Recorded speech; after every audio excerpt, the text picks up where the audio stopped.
Good morning, Mayor and Council. My name is Dani DeBoice, and I am the Executive Director of Vibrant Communities Calgary, or VCC.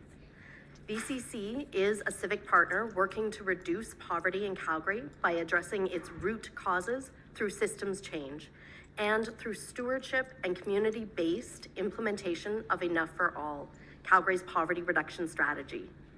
I start today by thanking Council and Administration for the proposed and sustained investments in poverty reduction and Enough for All in the 2026 budget adjustment.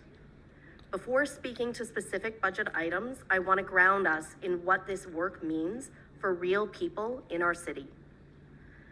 Tonight, somewhere in Calgary, a child will fall asleep in the back seat of a car because home is something that their family simply can't afford right now. And tomorrow morning, that same child will walk into a classroom hungry.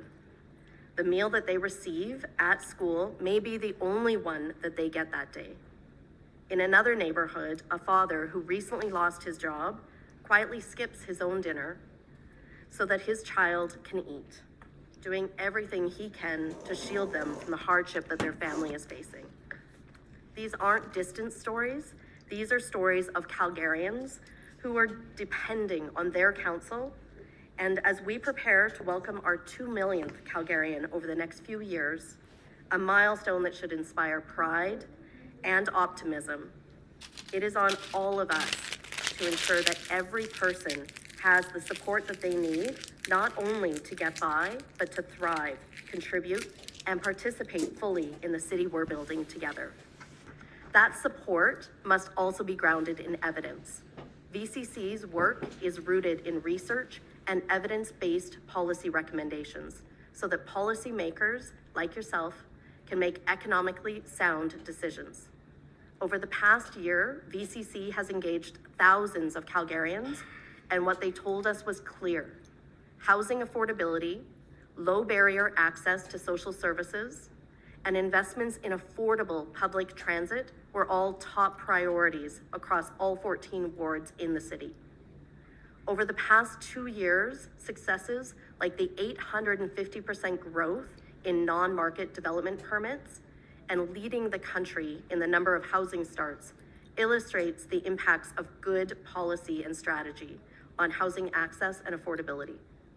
We strongly support continued investments in the implementation of the Home is Here strategy and emphasize the importance of continuing to invest in non-market housing solutions. Calgary's low-income transit pass is an essential service that contributes to our local economy, reduces poverty, and promotes wellness. It ensures that a single mother can keep her job. A senior can attend necessary medical appointments, and a student can attend school to build a better future. We support the one-time investment to sustain the low-income transit pass for 2026 and continue to stress the importance of multi-year funding for this essential service. Last year, VCC's research called for additional day spaces to support vulnerable Calgarians. We are pleased to see the budget include these investments, as well as funding for outreach and programs that connect vulnerable Calgarians to necessary services. If we are to be successful in continuing to advance the goals of Enough for All, we need continued investments and continued commitments to poverty reduction at Council, including long-term sustained investments in Home is Here, deeply affordable transit for low-income individuals, and in community organizations that work to prevent poverty across all 10 levers of change. Because at the end of the day, the measure of a great city isn't how quickly it grows, but how deeply it cares for the people who call it home. A city of 2 million deserves a future where no one is left behind. The decisions you make this week will shape real lives in profound ways. We urge you to vote for a city where there is enough for all. On behalf of VCC and the Social Policy Collaborative, I look forward to working with each of you in this important endeavor. Thank you for your time.